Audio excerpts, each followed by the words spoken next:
Ce mec-là, c'est Kim. Et Kim, il est à la tête d'un tout petit pays dont on entend quand même régulièrement parler pour des raisons plutôt discutables. Mais Kim, c'est aussi le crack qui a réussi à faire monter au sommet du podium son pays dans une catégorie somme toute aléatoire. La Corée du Nord est le pays qui possède le plus de crypto au monde. Alors même que c'est un pays dans lequel le nombre de personnes qui ont accès à Internet se compte sur le doigt d'une main. Et ça, normalement, c'est pas censé arriver. On va voir comment ce pays, qui dans l'imaginaire collectif ressemble plutôt à ça, est devenu en quelques années le number one dans le crypto game, mais pas pour les bonnes raisons. Bon, alors tu vas rigoler, mais le titre est faux. C'est pas Kim qui a la plus grosse, en tout cas pas dans ce sens-là. Et là où ça ne te surprendra pas, c'est que ce sont les US qui arrivent premiers, avec la bagatelle de 210 000 bitcoins. En remontant un petit peu le classement, en deuxième position, on se rend compte que c'est la Chine, aussi plutôt étonnant. Et si on remonte encore un peu plus, on se rend compte que c'est les Allemands en quatrième. Sauf que non, dernière nouvelle, ils ont vendu il y a pas longtemps. Je vais pas te faire le tableau complet, de toute façon ça n'aurait pas vraiment d'intérêt. Mais s'il y a bien un truc que t'as capté, c'est que ces nations, vraisemblablement, elles ont rien à voir. Sauf que si, elles ont acquis leur crypto de la même façon. Tu l'auras compris, c'est l'accumulation de saisies. Les autorités qui tombent sur des gars pas bien, qui font des trucs peu recommandables, et qui se rendent compte qu'ils ont de la crypto, généralement du bitcoin, pour finalement venir le saisir et en faire une réserve non officielle. Les saisies et accumuler indirectement des cryptos, ça c'est ce que les pays normaux font. Mais comme tu t'en doutes, vu que t'es en train de regarder cette vidéo, il y a bien un acteur qui a compris comment tirer son épingle du jeu. Et c'est la Corée du Nord. Alors elle a capté le game des saisies, mais disons qu'elle le fait à l'envers, et qu'elle va plutôt hacker des entreprises un petit peu partout dans le monde pour leur dérober leur bitcoin à eux. Écoute, le programme nucléaire de Pyongyang, il va pas se financer tout seul. Alors ce qu'ils font, c'est qu'ils montent des opérations, et ça depuis un paquet d'années, certaines dans des secteurs que tu connais, genre la banque à tout hasard, ainsi que d'autres dans mon industrie, et c'est là qu'on arrive à l'histoire que je vais te raconter aujourd'hui. Comment un pays où presque personne n'a accès à Internet a réussi le plus grand hack crypto de l'histoire. Pour se remettre dans le contexte, c'est arrivé un après-midi tout ce qu'il y avait de plus normal. Je l'ai découvert sur mon Discord parce qu'un modérateur, Token, avait posté l'annonce. Il avait vu un tweet qui se passait des trucs assez bizarres avec des fonds qui avaient été enlevés de Bybit, mais on n'avait pas encore beaucoup de détails. Bref, au tout début, on pensait que c'était un projet qui avait été hacké et pas directement un échange. Jusqu'à ce que quelques minutes plus tard, on commence à y voir un petit peu plus clair, avec l'annonce qu'il semblerait que 1,4 milliard de dollars soit parti d'un wallet de chez Bybit vers un autre wallet inconnu au bataillon, et seulement quelques minutes plus tard, on a eu la confirmation que c'était vrai. La situation était tellement extrême qu'on a des personnes qui ont proposé de faire un rollback au niveau de la chaîne entière. Sauf que là, on n'est pas sur Dofus, là où tu retournes farmer 2 jours et t'es de nouveau au même stade. Là, on parle de pognon et de la Corée du Nord. Alors ça peut sembler très bizarre et ça peut également rappeler des périodes très sombres dans la crypto, notamment novembre 2022 avec la faillite de FTX, qui d'ailleurs était aussi ce qu'on appelle un échange. Alors ça fait 2 fois que j'utilise ce mot pour expliquer simplement un échange, c'est un petit peu une banque qui va venir stocker de la crypto. Et donc par définition, cette banque-là, elle est censée avoir la crypto que tu viens lui déposer dessus chez elle. Le problème c'est que de temps en temps on a des drames qui arrivent, par exemple l'affaire FTX ou encore l'affaire dont on est en train de parler à l'instant, et on se rend compte d'une minute à l'autre que la banque dit avoir, je sais pas, disons 1000 pièces, sauf qu'en réalité elle en a largement moins. À partir du moment là où cette information elle est publique, généralement ça déclenche un truc qu'on appelle un bank run. T'as tous les gens qui ont déposé des thunes sur l'échange en question, qui débarquent et qui disent moi je veux récupérer mon argent maintenant. Et c'est là qu'arrive le début des problèmes si l'échange en question n'a pas l'argent. Dans le cas de FTX, entre le moment là où il y a eu les rumeurs, le moment là où ça s'est intensifié et le moment là où il y a véritablement eu le bank run, il me semble qu'il s'est passé 24-48 heures. Et le problème arrive véritablement quand tu arrives au bout de ta trésorerie, parce que c'est un problème qui peut quand même facilement se masquer, tant que tout le monde vient pas retirer son argent en même temps, en théorie tu peux continuer de rendre l'argent des gens, surtout si tu gardes la face en public, sauf qu'au bout d'un moment, si t'as pas l'argent et qu'un mec te demande l'argent, t'es bloqué. Et ça c'est ce qui s'est passé pour FTX, là où ils ont donc dû déclarer faillite. Alors la raison pour laquelle ils avaient pas l'argent est pas du tout la même dans le cas de FTX que dans le cas de Bybit, comme on va le voir tout de suite, mais c'est intéressant quand même de souligner que c'est les mêmes éléments qui vont déclencher ou pas une faillite. Si l'entreprise est suffisamment grande et que le trou est suffisamment petit, et l'entreprise va aller regarder ce qui se passe du côté de sa trésorerie et va venir taper dedans pour renflouer les clients. Ça évidemment c'est juste dans le cas là où il y a un problème, et encore pire, uniquement dans le cas là où il y a un problème et qu'il est public. Parce que si t'as pas l'argent mais que personne va jamais vérifier que t'as vraiment l'argent dans tes coffres, et ben tu peux traîner ce boulet très longtemps. En ce moment même aux States d'ailleurs ils sont en train de se poser cette question parce qu'a priori les réserves d'or des burgers ont pas été auditées depuis les années 70 et avec le Elon et le Trump qui sont en train de mettre leur nez un petit peu partout, et ben ils sont en train de regarder ça. On sort un petit peu du sujet mais le mécanisme c'est le même, c'est de vérifier si l'argent est bien là où il est censé être. Suite aux soucis qu'il y a eu en 2022 avec FTX, les échanges sont de plus en plus dans la transparence et on peut donc accéder à leurs réserves et voir en direct combien ils ont. Et oui, c'est visible sur la blockchain donc c'est totalement transparent et tout le monde y a accès. Ce qui, on l'admettra, a quand même tendance à limiter les problèmes de bankrun. Ok, c'est good, on termine la parenthèse. Ce qu'on sait à ce moment-là de l'affaire, c'est qu'il y a environ 500 000 Ethereum qui ont été volés, à 80% de l'Ether et à 20% des versions stackées d'Ether. Si tu veux admirer ce que ça représente, je te mets cette charte. Les petits traits rouges qui partent vers le bas, c'est les retraits en Ethereum. Plus ils sont importants, plus la barre est grande. Alors je te laisse 2 petites secondes pour voir à quel moment exact il y a eu un petit souci.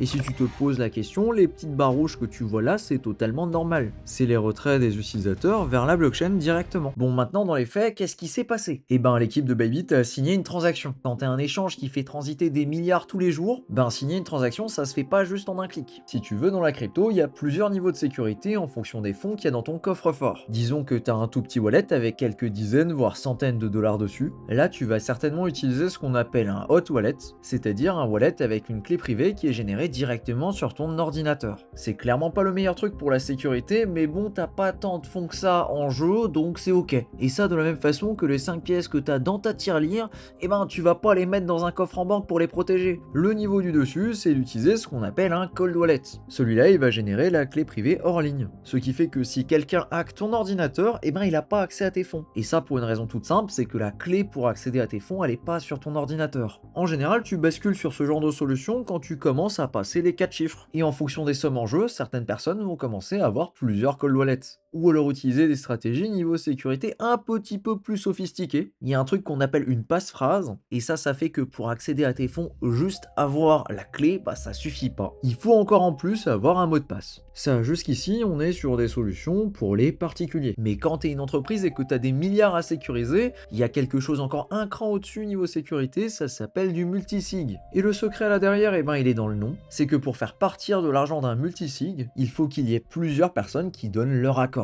Et donc ça veut dire que si t'es un hacker, eh ben tu dois pas attaquer seulement une personne, mais peut-être 2, 3, 4 ou même plus. Et là normalement ce qui se passe dans la majorité des cas, c'est que le hacker il voit ce truc là, il croise les bras, il fait demi-tour et il est en position de défaite. Sauf que ça s'est pas passé comme ça ce jour-là. Du côté de l'équipe de chez Bybit, ils s'apprêtent à signer une transaction de routine. Alors ils suivent la procédure classique, ils se retrouvent sur Safe, une application qui permet de faire du multisig. D'ailleurs si tu te poses la question d'à quoi ça ressemble, je te le mets à l'écran. On a une première personne qui crée la transaction, il y a une vérification qui est faite pour être sûr que cette transaction, bah elle est normale, et c'est le cas, elle passe les checks, puis elle est envoyée aux autres personnes qui ont les accès pour signer, et individuellement avant de signer, chaque personne s'assure que la transaction est valide. Tout le monde vient de faire ses vérifications et tout est ok, la transaction part, et c'est là que le drame arrive. Nos personnages là, ils ont pas juste signé une transaction de routine, ils viennent d'envoyer 1,4 milliard de dollars dans la poche de Kim. Alors j'ose pas imaginer comment tu te sens à ce moment là quand tu te rends compte de la bourde, et ça va te faire sourire, mais la réponse c'est plutôt bien, parce que certaines personnes sur Twitter ont remarqué que le CEO, Ben, il avait une montre, et absolument pas une montre de flexeur, mais une montre qui permet de connaître son niveau de stress. Alors c'est juste génial, on a une courbe du mec et on voit à quel point il a pas stressé en fait.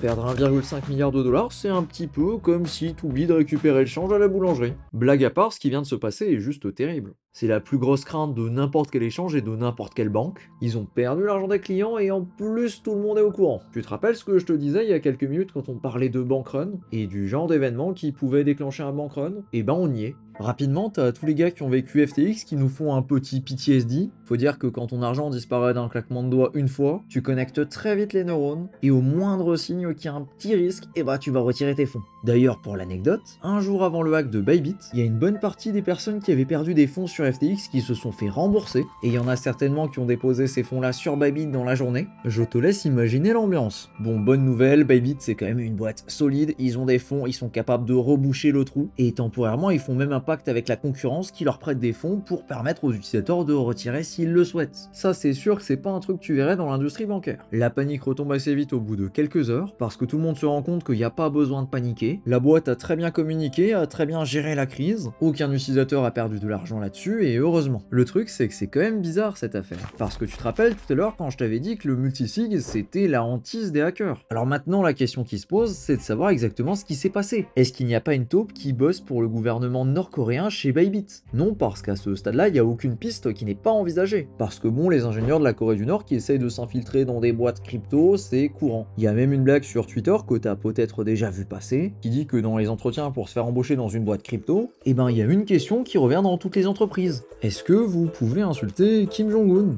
Et là, si le mec raccroche dans la seconde, tu sais que t'as évité une balle. Je sais pas si c'est juste une légende urbaine ou si c'est vrai, mais le simple fait d'imaginer cette scène dans ma tête, ça me fait marrer. On redevient un petit peu plus sérieux, qu'est-ce qui s'est passé? Pourquoi les gars de chez Bybit qui ont signé quelque chose qui, de leur côté, apparaissait comme legit, et qui par la suite a été validé par une enquête en interne, ça a donné ce résultat qu'on connaît tous. Alors d'habitude, c'est l'issue la plus rigolote, la plus improbable qui gagne parce qu'on est censé vivre dans une simulation. Désolé de te décevoir, mais c'est pas un problème de taupe. Dans notre affaire, il n'y a pas 50 000 protagonistes. Si c'est pas une taupe, que c'est pas Bybit qui s'est planté quelque part, et ben le seul acteur qu'on n'a pas encore interrogé, c'est Safe. Et peut-être que leur nom va leur porter préjudice. Depuis le début, on essayait de cibler un certain protagoniste alors que c'était pas lui. Alors voilà ce qui s'est vraiment passé. Des hackers de la Corée du Nord ont réussi à avoir accès à certains serveurs de Safe, et ils ont injecté du code malveillant. À ce niveau-là, le truc c'est qu'ils sont capables de cacher les transactions qui vont être signées. Et donc effectivement, ce que les gars de chez Bybit ils ont signé, eh ben ça paraissait totalement normal. À juste titre parce que ça avait été modifié. C'est donc comme ça qu'ils ont pu voler les fonds. Mais alors là, tu vas me dire, attends, ils avaient accès à Safe, donc techniquement à tous les wallets qui tournaient sur Safe, et ils étaient au courant que s'ils utilisaient cette faille, bah ce serait une faille à usage unique. Ils ont sorti un Excel, ils ont collé toutes les données, ils ont filtré par le wallet qui a le plus d'argent, et c'est tout simplement tombé sur eux. Alors ici, il y a faute du côté de Safe, c'est évident, mais on peut également renvoyer la balle du côté de Bybit qui utilise une plateforme gratuite pour sécuriser 1,4 milliard de dollars. Et ça, je le savais pas encore jusqu'à aujourd'hui, mais il y a effectivement des solutions de multisig encore plus sophistiquées destinées justement aux entreprises qui gèrent des sommes folles. Et là, bah justement, elles auraient été utiles.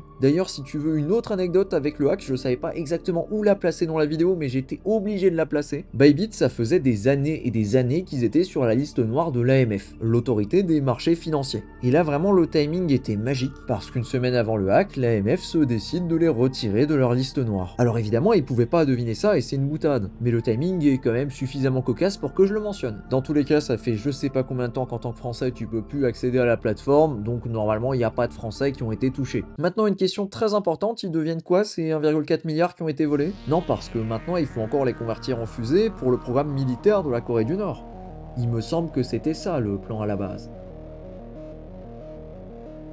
Le truc, c'est que maintenant, il faut sortir le pognon et il faut le récupérer en dollars. Ou alors dans la monnaie qui est utilisée en Corée du Nord, que je ne connais pas. Le problème est tellement simple que tu vas rigoler. Les gars dans la crypto le savent déjà, mais toi peut-être pas. La crypto, c'est pas comme la banque. Quand tu envoies de l'argent à quelqu'un avec un virement, il y a seulement 3 personnes qui sont au courant. La première, c'est toi parce que t'as validé la transaction. La deuxième, c'est le destinataire parce qu'il vient de gagner de l'argent. Et la troisième, sans surprise, c'est l'intermédiaire, c'est la banque. Sauf que dans la crypto, ça se passe pas comme ça. N'importe quelle transaction qui est faite dans la blockchain, elle est inscrite dessus. Et il y a un outil qui s'appelle un Explorer qui permet d'observer absolument tout ce qui s'y passe. Il n'y a pas d'histoire de j'ai pas accès à ton compte alors je peux pas voir ce que tu fais avec ton pognon. Tout ce que tu fais avec ton argent est écrit en clair sur la blockchain. Et ça en temps normal, c'est juste une feature, il n'y a rien de problématique avec ça. Sauf quand tu t'appelles la Corée du Nord et que tu as 1,4 milliard de dollars à blanchir. Là, ça devient problématique quand n'importe qui, dans son petit café préféré, peut suivre tes faits et gestes. Par chance pour nous, les fonds sont sur Ethereum et il y a quand même des garde-fous sur cette blockchain.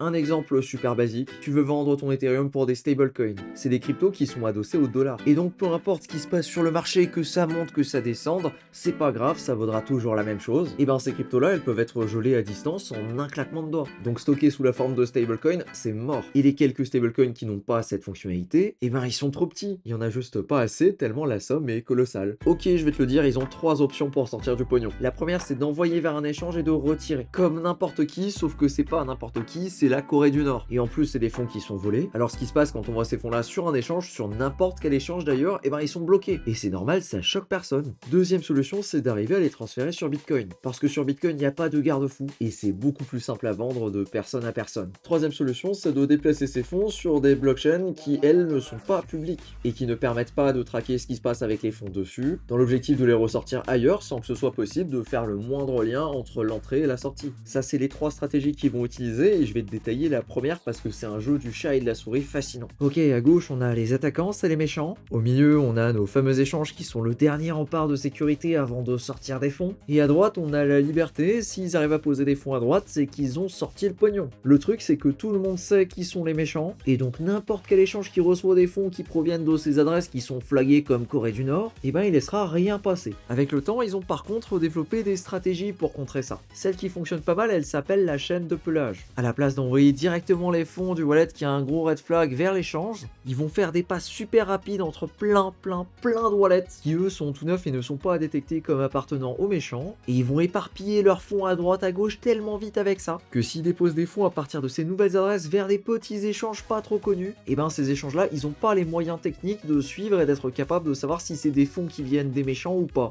Alors ça passe et ils arrivent à sortir des fonds. Et là tu vas me dire mais attends, mais pour faire ça il faut pas montrer sa carte d'identité sur l'échange en question? Alors évidemment vu qu'ils sont recherchés par le FBI, ils vont pas se pointer par leur blaze. Et puis bon, quand t'es capable de voler des sommes pareilles, franchement passer un check de sécurité aussi basique c'est les doigts dans le nez, d'autant plus qu'ils ont certainement accès à des cartes d'identité, des passeports, des comptes bancaires étrangers très facilement. Et c'est comme ça qu'ils arrivent à sortir des fonds. Ah, sauf que je t'ai pas dit combien. Et ben figure-toi qu'on peut le savoir en temps réel. Ils ont fait un site très sympathique pour traquer tout ça, et surtout ils ont mis une bounty de 140 millions de dollars. C'est de l'argent qui est utilisé pour récompenser les gens qui donnent des réponses, ou alors qui trouvent des informations pertinentes sur l'enquête en cours. Malgré tout ce qui est mis en place, le truc c'est qu'on a très peu de chances de revoir ces fonds un jour. Alors voilà la dernière update qui date du 4 mars. 2 semaines après le hack, il y a 77% des fonds qui sont toujours traçables, 20% dont on ne sait pas là où ils sont allés, et 3% qui ont été gelés, donc potentiellement récupérables. A noter que l'écrasante majorité des fonds a été convertie en Bitcoin, et qu'ils ont réussi à faire ça en utilisant un service qui s'appelle TorChain. Tor dans le milieu, c'est ce qu'on appelle un bridge, et il permet de passer des fonds d'une blockchain à une autre. Et c'est d'ailleurs un des rares bridges qui permet de passer d'Ethereum vers Bitcoin. D'ailleurs, ça a donné lieu à un débat assez étonnant. Vu que c'est un projet, quand tu l'utilises, tu payes des frais. Et donc c'est la Corée du Nord qui les paye avec de l'argent volé. La communauté s'est posé la question de savoir si TorChain devait pas rendre l'argent à Bybit. Et juste imagine la scène transposée dans le monde réel. Il y a un gars, il vient de braquer une banque. Il a faim, il passe à la boulangerie d'à côté, il s'achète 3 croissants. Le même scénario, ce serait que la banque, elle vienne réclamer à la boulangerie ce que le bandito il lui a payé. T'imagines le degré de complexité pour régler ce genre d'affaires? Bon ok, maintenant combien ils arrivent réellement à sortir? D'après ZachXBT, qui est un enquêteur spécialisé dans ce type d'attaque, le groupe qui est là derrière, ils arrivent à récupérer à peu près 50 millions de dollars par an. Ça veut dire que pour convertir ce qu'ils ont juste volé pour ce casse-là, il y en a pour 28 ans. Et ils ont encore de la marge parce que c'est pas les seuls fonds qu'ils ont volés. Ils ont bien plus que ça à réussir à sortir. Alors autant te dire qu'on a le temps avant de voir les fusées nord-coréennes faire autre chose que s'échouer dans la mer du Japon. Bon, on se fait un petit bilan là-dessus, parce que bien qu'on ait sur une histoire qui soit sympathique à écouter, et ben déjà c'est une histoire vraie, c'est un truc qui s'est vraiment passé. Donc il y a vraiment des gars qui ont dû gérer la perte de 1,4, 1,5 milliard de dollars, et juste ça c'est pas marrant, pour rien au monde je voudrais être à leur place. Ensuite on a vu de l'entraide et ça c'est beau, ça fait chaud au cœur. La concurrence de Bybit est venue à la rescousse et leur a passé les fonds histoire qu'ils puissent gérer les retraits clients. Ça franchement en quelques heures je pense pas qu'il y ait une autre industrie là où ça se passe comme ça. On a appris que même les solutions de multisig, et ben elles sont pas infaillibles. Bon alors ça veut pas spécialement dire que toi t'es en danger non plus. Généralement quand il y a une faille comme ça qui est trouvée, et ben elle est pas utilisée sur des gens comme toi et moi, parce que les hackers savent qu'ils ont trouvé un truc à usage unique et que le jour là où ils l'utilisent, et ben ça va être patché. Alors ils prennent leur meilleur sniper et ils ciblent la plus grosse baleine. Ensuite on a encore un petit rappel de ne pas laisser traîner nos fonds sur des échanges. Ben ouais, ça faisait longtemps qu'une plateforme aussi proche de nous était pas passée aussi près d'avoir des gros soucis. Et même si l'équipe derrière a parfaitement réagi, parfaitement communiqué, et ben ça aurait quand même pu être un incident plus grave. L'alternative aux échanges, c'est de débarquer on-chain avec ton propre wallet. Alors fais pas nimp avec ton pognon et avant de faire le moindre mouvement avec de grosses sommes, eh ben essaye avec des petites. Une autre alternative, c'est la collaboration commerciale de la vidéo. C'est des blocs et c'est des grands princes. Parce qu'ils m'ont pas dit tu mets notre segment en plein milieu de la vidéo, mais plutôt à la fin pour que t'aies le temps de raconter ton histoire et que ton point y soit compris. Et juste pour ça, merci. Alors on n'est pas en Corée du Nord et surtout on n'a pas d'argent à blanchir. Et il y a de très bonnes chances que même si tu fais absolument tout dans les règles de l'art, et ben ta banque accepte pas de recevoir tes cryptos en euros. Et pire encore, ça arrive que les banques elles décident de fermer ton compte juste parce qu'elles ont pas envie de mettre les ressources nécessaires pour vérifier ton dossier. Et je rappelle tout ça parce que t'as fait un truc totalement normal. Chez des blocs, ils en ont juste eu marre de se faire maltraiter à chaque fois qu'ils voulaient retirer de la crypto en euros. Alors ils ont créé leur propre solution, un hybride entre un compte bancaire et un wallet crypto, qui te permet de basculer de l'un à l'autre en un claquement de doigts. Que ce soit de convertir une partie de ton salaire directement en bitcoin dès que tu le reçois, ou encore d'acheter ta baguette de pain avec des stablecoins. Il n'y a plus de différence entre ta crypto et tes euros. C'est super simple d'utilisation et si t'es un dégénéré, c'est certainement quelque chose dont t'as déjà rêvé. Et le meilleur, c'est qu'on peut pas bloquer ton wallet ou tes retraits parce que tu as la clé privée. Et si tu les connais déjà, et ben ils ont rajouté plein de blockchains et plein de cryptos. Et ils ont aussi rajouté un truc très cool, c'est le cashback. Si ça t'intéresse de tester, j'ai réussi à avoir 3 mois premium gratos pour toi. Et ça via le premier lien dans la description. Alors tu sais très bien, acheter de la crypto, c'est quelque chose de risqué. Et ça peut entraîner la perte des fonds que t'as investis. Alors avant de faire quoi que ce soit, assure-toi de ne pas faire n'importe quoi. Et de te renseigner un minimum par toi-même. Je te remercie par avance si tu passes par là. Déjà parce que ça soutient tout le travail qui a été fait sur cette vidéo, parce que tu l'as compris, c'est pas une vidéo standard. Et ensuite simplement parce que c'est un bon produit. On se dit à bientôt pour une prochaine. Ciao!